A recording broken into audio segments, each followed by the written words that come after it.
Hola estimados hermanos, ¿cómo están? Les saludo en el amor de nuestro Señor Jesucristo.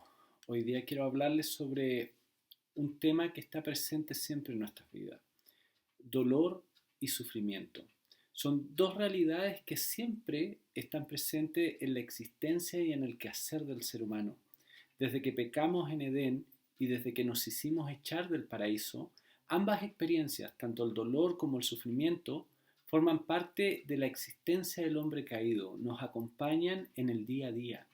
Ignacio Lucero, un escritor, dice que la existencia del sufrimiento es un reto a la fe y a la razón. Por supuesto, porque es un tema que no puede responderse sin dejar más dudas que certezas.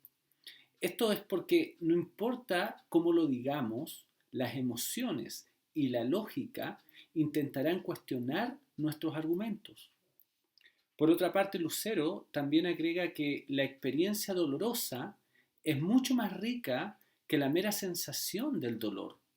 Esta última es siempre dolor externo, causado por un mal que es contrario al cuerpo y percibido por los órganos corporales, mientras que la quiebra y el desgarro íntimo del afligido son dolor interno, o sea, sufrimiento. En el sufrimiento o dolor interno interviene la memoria, la imaginación y la inteligencia.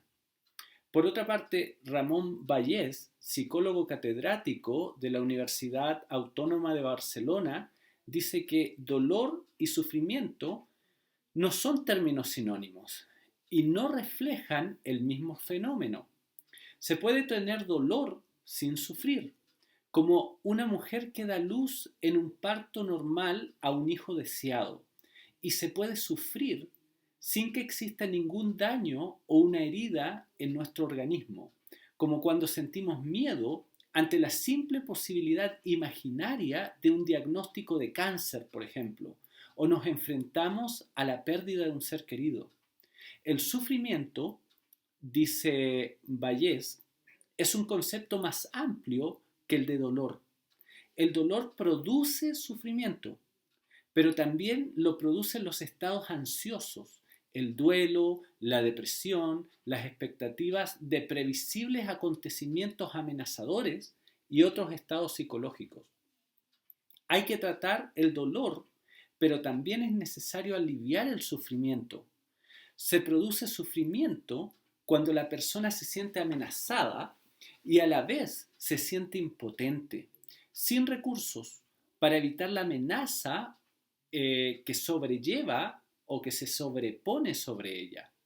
Es posible que sigamos sintiendo dolor en el momento en que creemos que podemos controlarlo, pero la amenaza que representa y con ella el sufrimiento disminuye y en muchas ocasiones seremos capaces de soportar la situación, dice Vallès. Entonces, necesitamos diferenciar, en primer término, dolor y sufrimiento. El primero es una experiencia que no podemos evitar, puesto que estamos en un mundo caído y nuestras experiencias sensibles nos ponen en constante relación con el dolor. El sufrimiento, sin embargo, por otra parte, es algo que también tendremos que enfrentar, pero que cuando comprendemos la concepción cristiana, cuando comprendemos la concepción bíblica sobre el mismo, logramos entender eh, que el sufrimiento es más que una mala experiencia en la vida. Es posible que no podríamos llegar a hablar de disfrutar o gozar sufrir, porque no somos masoquistas, aunque sí, si logramos entender en su justa medida, en su justa dimensión, la realidad del sufrimiento, como nos lo enseña la Biblia, podremos lidiar de mejor manera con él. Es por eso que hoy yo quisiera que revisemos juntos de manera rápida la experiencia de tres hombres que nos ayudan a comprender de mejor manera la concepción cristiana del sufrimiento. ¿Estamos listos?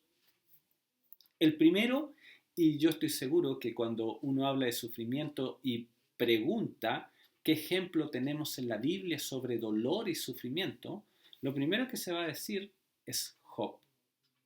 Amén. Job capítulo 3, versos 3 al 6 dicen: que perezca el día en que fui concebido, y la noche en que se anunció, ha nacido un niño, que ese día se vuelva oscuridad, que Dios en lo alto no lo tome en cuenta, que no brille en él ninguna luz, que las tinieblas y las más pesadas sombras vuelvan a reclamarlo, que una nube lo cubra con su sombra, que la oscuridad domine su esplendor, que densas tinieblas caigan sobre esa noche, que no sea contada entre los días del año ni registrada en ninguno de los meses. Aquí tenemos a un hombre en agonía. Había perdido todo, incluso su salud, para comenzar un camino de sombras y angustias. La vida había perdido sentido para Job y la propia existencia significaba una carga muy pesada para poder llevar. ¿De qué vale la pena vivir? ¿No hubiese sido mejor nunca haber nacido? ¿Por qué tener que existir en una realidad que está llena de sufrimiento y dolor? ¿Por qué un Dios bueno permite que mi experiencia en la vida sea tan llena de pesar? A lo largo de 41 capítulos, Job discute con sus amigos, con tres de ellos, después se suma un cuarto, sobre la respuesta a estas y otras preguntas relacionadas con aquello que estaba viviendo. En todo el libro, Job no encuentra, en todo el libro de Job no se encuentra una respuesta a las interrogantes de aquel hombre, ni de ningún otro que esté buscando respuestas sobre cuál es la razón última del sufrimiento que experimenta en su propia vida. Solo al llegar al verso 5 del capítulo 42 es que encontramos a Job decir: de oídas había oído hablar de ti, pero ahora te veo con mis propios ojos. Job, sin tener una respuesta final sobre la razón de su experiencia de dolor que lo llevó al sufrimiento, experimentó en este último, en el sufrimiento, la revelación de una nueva faceta de Dios que hasta ese instante Job no conocía. El sufrimiento de Job fue el vehículo que lo llevó para ver a Dios de una manera distinta y para comprender que no necesita entender todo lo que Dios hace para confiar en Él. Así que la experiencia de Job nos permite ver que la concepción bíblica del sufrimiento es la de un instrumento para el perfeccionamiento de los santos. Es un medio, una herramienta que Dios utiliza para que nosotros, aquellos que lo amamos y lo seguimos, seamos forjados y conozcamos a Dios en una dimensión que sin la experiencia del sufrimiento sería imposible conocerle. El segundo ejemplo, el segundo personaje que yo quiero que nosotros revisemos muy rápidamente es Jesús. El Evangelio según Mateo, capítulo 26, verso 39, nos dice que, yendo un poco adelante, se postró sobre su rostro, orando y diciendo: Padre mío, si es posible, pase de mí esta copa, pero no sea como yo quiero, sino como tú. Es evidente aquí que el maestro está enfrentando una situación que le provoca sufrimiento y que hay angustia en su corazón. Por cuanto sabe lo que viene, él desearía evitarlo. Él sabe que va a sufrir y no quiere sufrir. ¿Has estado en una situación similar? ¿Le has pedido a Dios que por favor intervenga porque no deseas vivir lo que sabes que viene? Yo he estado en esa situación, yo he estado en esa estación de la vida. ¿Sabes qué es lo más terrible de ese momento?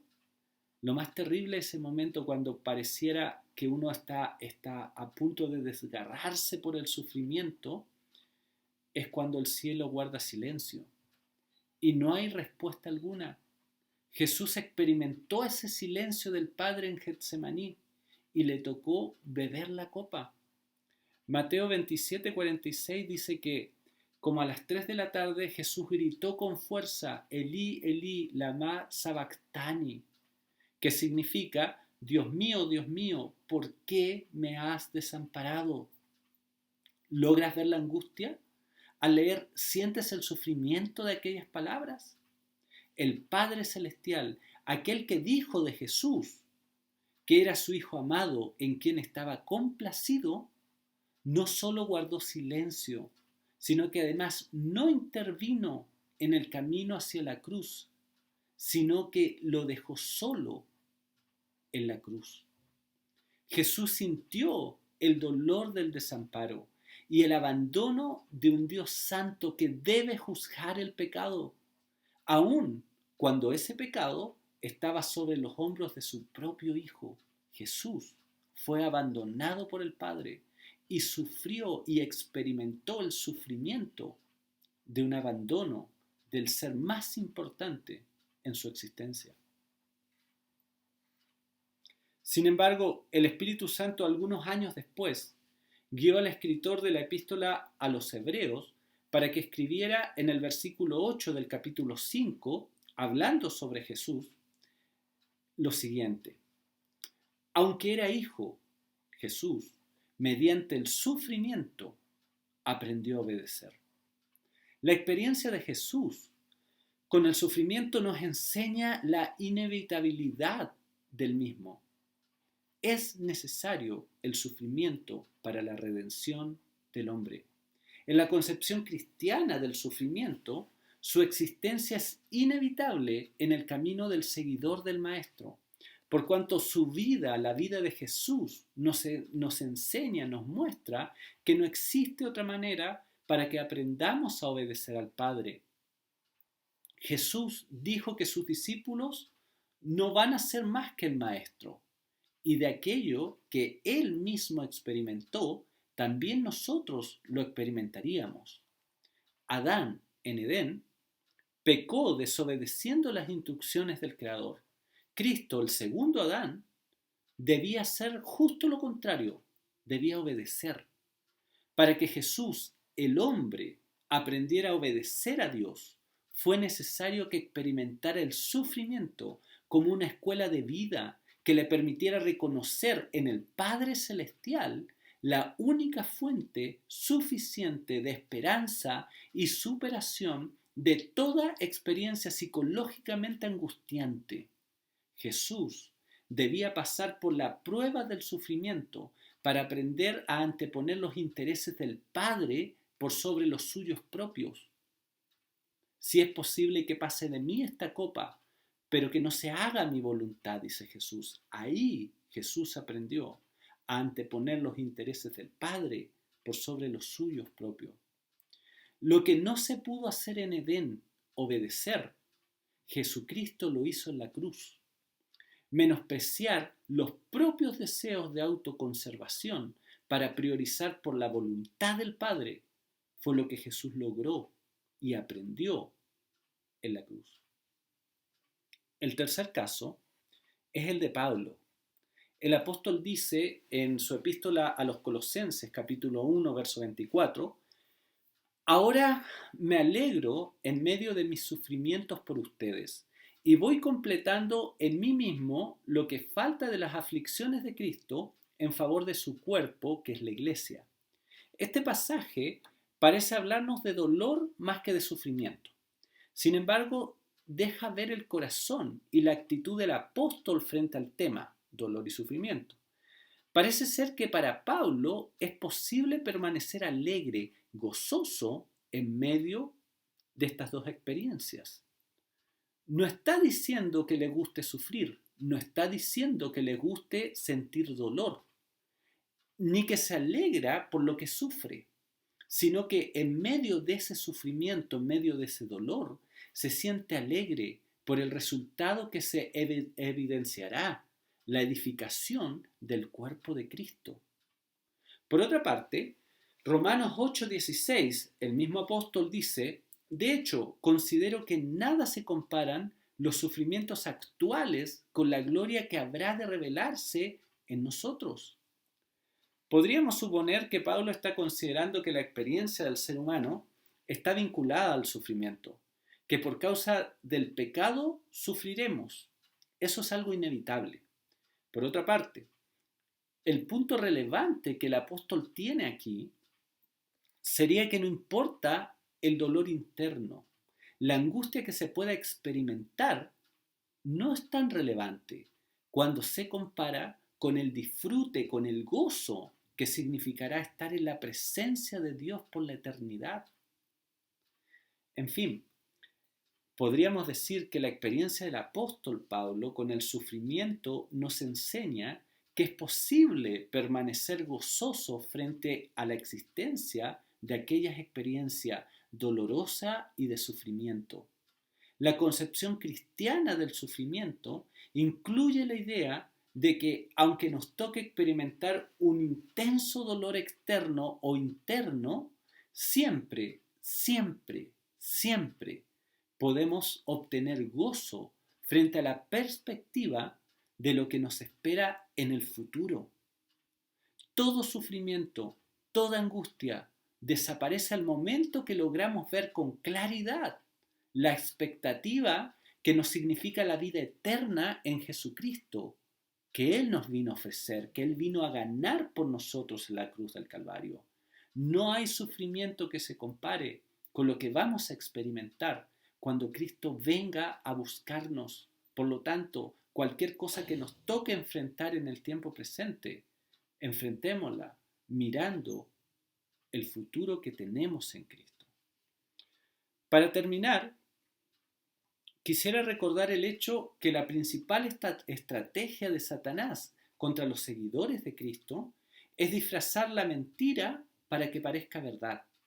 En realidad esta estrategia no es solo contra los seguidores de Cristo, es un modus operandi. Él disfraza la mentira para que parezca verdad. La Biblia es clara sobre que el sufrimiento está y estará presente en la existencia humana mientras el pecado esté en nuestro mundo. Mientras Jesucristo no regrese y vence de manera definitiva al príncipe de este siglo y, como dice Pablo en la epístola a los Romanos, libere del pecado a la creación que gime por ser liberada, tendremos que luchar con el sufrimiento. Por otra parte, también es clara la Escritura al decirnos que no necesitamos dejarnos dominar por el sufrimiento y que debemos verlo como un instrumento de Dios para seguir moldeando nuestras vidas. Satanás desea que en medio de tu angustia y tu sufrimiento sientas que no existe manera de sobreponerte, que aquello que tú enfrentas es algo que nadie más ha vivido y que es imposible de sobrellevar. Pero la Biblia dice que Jesús experimentó quebranto, sufrimiento, angustia y que puede entender lo que estás enfrentando. No quiero sonar simplista ni insensible, sino más bien ser honesto en la interpretación de los textos bíblicos que muestran la real dimensión del sufrimiento. Por supuesto que no son solo estos textos bíblicos que nosotros revisamos hoy día los que hablan sobre este tema, existen muchos otros. Sin embargo, los que hoy revisamos sintetizan de manera general lo que la Biblia enseña sobre este tema.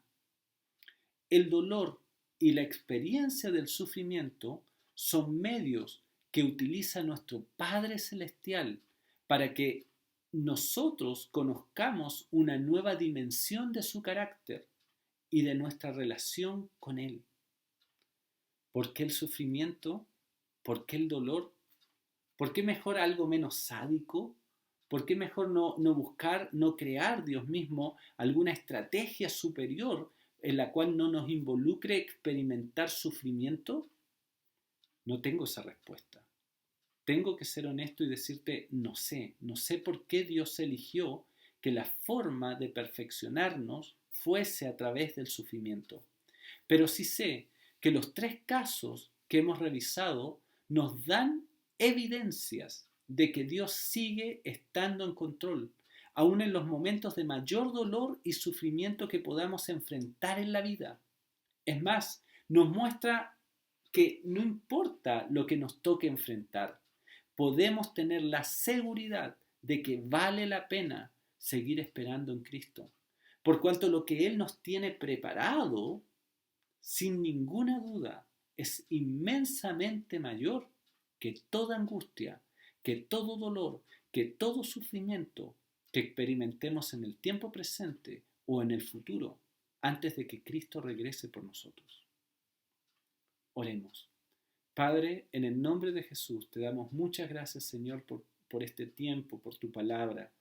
Te doy gracias, Señor, porque aunque muchas veces no entendemos lo que pasa en nuestra vida y el dolor y el sufrimiento que experimentamos, Señor, nos provocan una angustia, Señor, y una desesperación, podemos confiar en que tú eres fiel y que tú estás usando ese sufrimiento para forjarnos a la imagen de Cristo y para transformarnos en aquellos hombres y mujeres que tú deseas que nosotros seamos. Señor, fortalécenos. Bendigo a cada uno de mis hermanos y mis amigos que están escuchando este sermón, Señor, para que tú derrames tu gracia sobre sus vidas y tú, Señor, les permitas entender, Señor, que aún en medio de su sufrimiento ellos pueden ser perfeccionados en primer lugar por ti, Señor, y en segundo lugar pueden encontrar gozo y esperanza para subsistir en tiempos de dificultad.